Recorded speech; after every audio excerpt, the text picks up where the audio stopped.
As danças e movimentos corporais exagerados nas igrejas evangélicas também é conhecida aqui no Brasil como reteté, ou cair no espírito, que teve a sua origem em Toronto, no Canadá, em meados dos anos 90.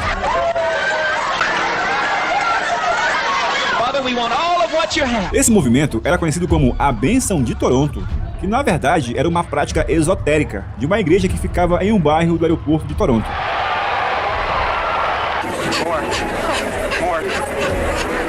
E o Brasil, por sua vez, é um país que gosta de copiar os costumes de outras culturas. E as igrejas evangélicas do movimento pentecostal tratam logo de copiar essa prática esotérica bastante peculiar, que transformou os cultos em um verdadeiro festival de gestos ritualísticos.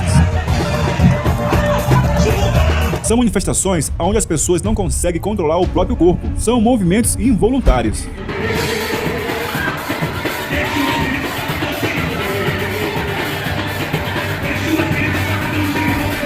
As pessoas começam a girar, pular, gritar, batem palma, caem no chão, têm ataques de riso e muitas outras coisas. Mas para muitos pastores e líderes de igrejas, esses gestos e movimentos não vêm de Deus. São chamados de baixo espiritismo, ou seja, não vêm do Espírito Santo, mas sim do espiritismo, expressões rituais e doutrinas associadas aos cultos com referências africanas.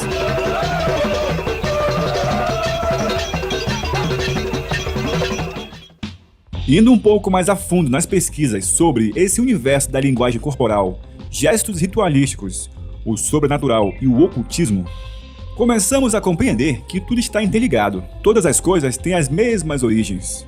A energia em movimento, através de danças, gestos, podem ser aplicadas para influenciar o comportamento das pessoas. Porque, mudando o ambiente através de danças, você muda também seus sentimentos e pensamentos. Consequentemente, muda suas ações, que geram resultados bons ou ruins para a sua vida. Como já vimos, muitas religiões e culturas ao redor do planeta utilizam danças, gestos sagrados e movimentos ritualísticos.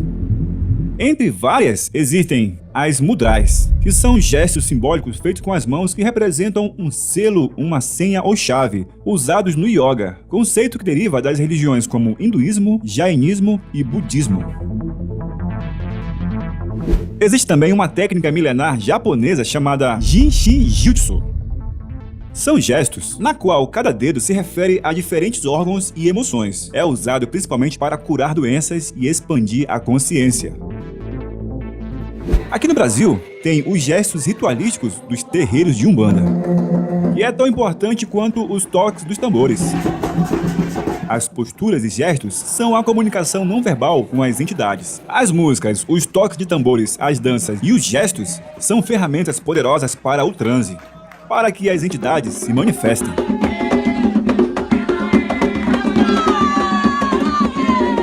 E olha, não tem como não comparar os gestos ritualísticos da Umbanda com o reteté das igrejas. São praticamente os mesmos movimentos.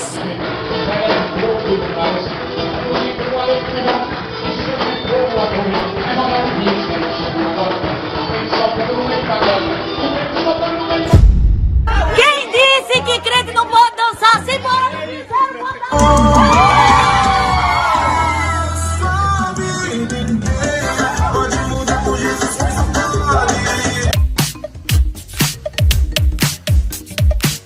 Sem sombra de dúvidas, uma das piores estratégias de Satanás nesses dias do fim é induzir a igreja a imitar o mundo.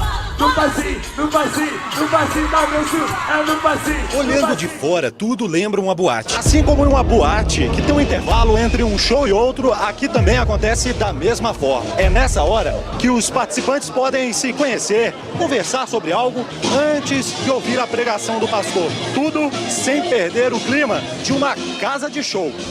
A pior parte de tudo isso é que os pastores que já abriram as portas de suas igrejas ao mundanismo dizem que fazem isso por direção de Deus. Afinal de contas, precisam de alguma forma atrair os jovens do mundo para a igreja.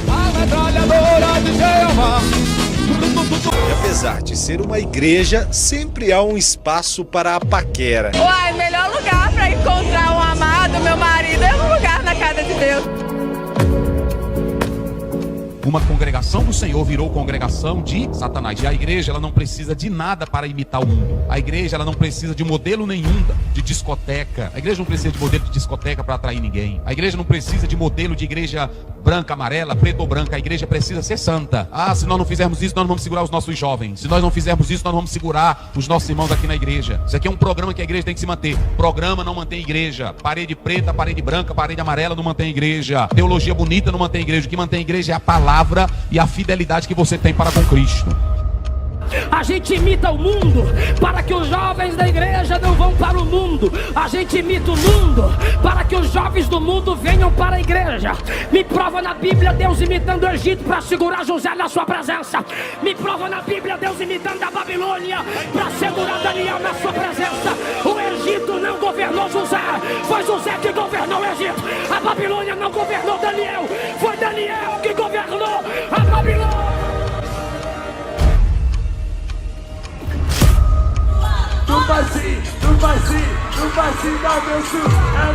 A verdade é que enquanto cantam no passinho do abençoado, o Evangelho de Cristo vai caindo em descrença. Hoje, é comum você entrar na internet e ver conteúdos virais de crentes fazendo verdadeiras aberrações em locais que deveriam ser usados para exaltação do nome do Eterno.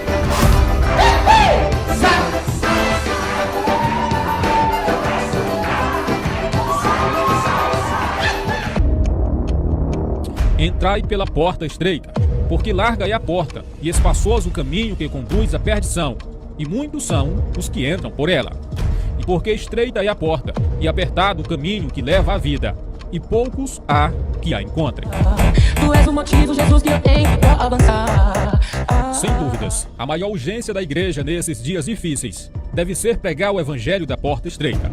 O evangelho que ensina o pecador a renunciar aos seus desejos infames da natureza caída. O evangelho que ensina o homem a aborrecer o mundo e amar a Deus. Tudo aquilo que esse evangelho falso e moderno apresenta é superficial e enganoso. Quantos templos estão lotados de pessoas vazias? Pessoas que amam mais o mundo do que a Deus. Em palavras claras, meu amigo, imitar o mundo, amar aquilo que o mundo apresenta, é assinar o seu passaporte para o abismo. Missionário, eu não gostei da pregação, mas é isso que a Bíblia ensina. Infelizmente, irmãos, nós vivemos em uma época de crentes apaixonados pelo mundo. Imitam o mundo em tudo, na forma de se vestir, nos louvores, nas pregações, no estilo de vida. Nós vivemos em uma época de pessoas apaixonadas pelo mundo. A pessoa sai do mundo, mas continua com o mesmo estilo de vida. E se ela chegar em uma igreja que pregue contra o mundanismo dela, a sensualidade dela, o pecado dela, sabe o que é que ela faz? Ela taca os dois pés na igreja e vai procurar uma igreja que permita ela viver de acordo com o seu coração. Mas a Bíblia continua a mesma.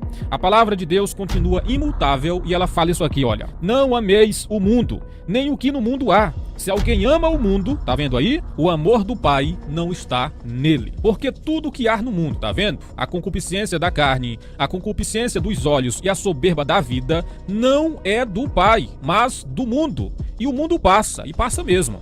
E a sua concupiscência, mas aquele que faz a vontade de Deus permanece para sempre. Agora eu quero fazer uma pergunta para você. Será que vale a pena imitar quem? A Cristo ou o mundo? O mundo passa. Tudo aquilo que você vê, uma hora se acaba. As modas desaparecem, aparecem outras. Os estilos de vidas, as filosofias que vão aparecendo, elas vão indo e vão passando, não é verdade? Mas, aleluia, quem faz a vontade de Deus permanece para sempre. Meu irmão, vale a pena servir a Deus. Não se contamine não, não vá pela cabeça de ninguém não. Missionário, mas se eu for viver como um crente mesmo de fato, como um cristão de fato, eu vou parecer com a véia, com o véi, eu vou ser excluído, sabe? Meu irmão, vale a pena sim servir a Deus. Pode até parecer divertido você copiar o mundo, viver de acordo com essa cultura caída. Pode até parecer divertido, mas o fim vai ser a destruição eterna. Isso é bíblico. E para você que acha que eu não deveria pregar sobre esse tipo de coisa na internet, expor isso e condenar isso, eu vou deixar essa passagem bíblica.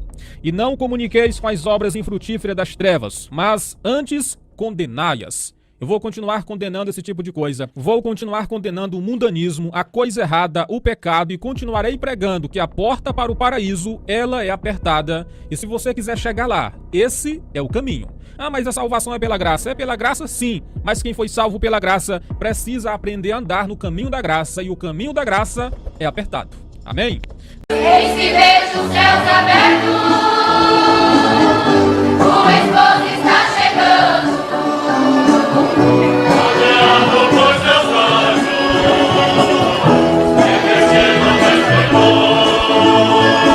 Nesse tempo não tínhamos paredes pretas, luzes de LED, fumaça de show e muito menos entretenimento. A de toda a cidade deve ser linda. A Bíblia declara no capítulo 1, versículo 16 da carta aos Hebreus, que o Evangelho é o poder de Deus para a salvação de todo aquele que crê. O Evangelho é poder de Deus e salvação para todo aquele que crê. Glória a Deus. Na época, o marketing para atrair os oprimidos e cansados não eram as ditas celebridades de altar, não eram as vãs promessas de riqueza e muito menos objetos consagrados. O elemento consagrado, e você que estiver lá hoje vai levar o sal consagrado. A maioria dos cultos eram planejados debaixo de dias e dias de oração e jejum. 59 anos de fé, uma igreja apedrejada, mas o povo de joelho, saia sangue correndo do rosto e da cabeça pelas pedradas, mas o povo saiu falando língua estranha na rua. Aleluia, essa igreja venceu e triunfou. O Evangelho é poder de Deus e salvação para todo aquele que crê. Glória a Deus. E se vejo os céus abertos. A presença do Eterno no ambiente era certa. Com frequência se presenciavam o derramado poder de Deus.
Minha igreja, minha vida, meu princípio e meu fim, és de Cristo a preferida, meu pedacinho de mim. Na época também não havia os coaches, com suas falas ensaiadas e promessas meramente humanas. A alegria e o contentamento vinham sempre do Espírito de Deus.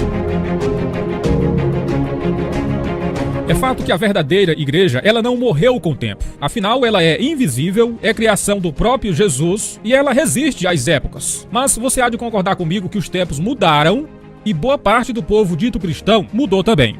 Olha isso.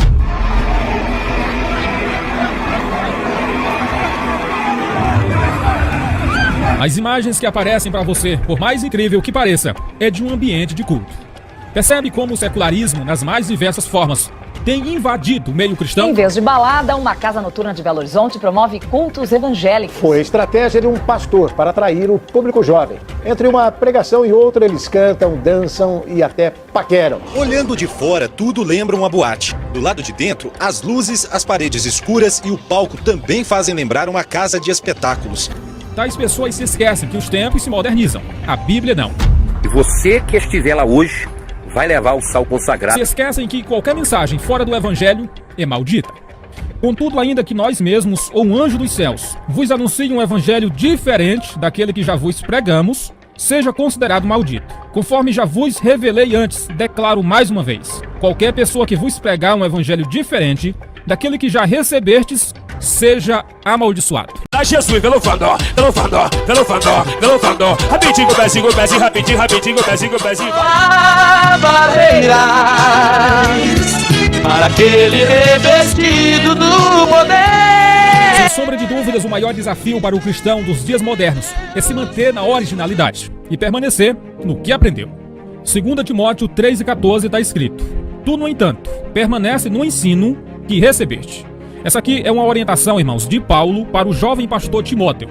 Paulo está dizendo assim: olha, Timóteo, permanece no ensino que tu recebeu. Ou seja, desde aquela época já havia essa preocupação, né? Ou seja, a pessoa conheceu a verdade, mas o diabo vai tentar confundir a tua mente com falso evangelho, com heresia, com modernismo. Pra que ele faz isso, missionário? Meu irmão, pra quando você papocar, você tem uma surpresa desagradável. Ou seja, eu pensei que eu tava salvo, né? E não tô. Eu não tô porque o falso evangelho não salva ninguém, irmãos. Pelo contrário, condena. Permanece no que tu recebeu, sobre o qual tens plena convicção, sabendo perfeitamente de quem o tem aprendido. Paulo está dizendo: Timóteo, tu aprendeu de uma fonte confiável, então se mantém. Tu aprendeu que o caminho do céu é apertadinho? Continue assim. Continue assim. E essa pergunta eu quero fazer para você nesse vídeo de hoje. Meu irmão, de quem você aprendeu? Ah, missionário, eu aprendi de um falso profeta. E agora? Volte para a Bíblia. Permanece no que está escrito na Bíblia.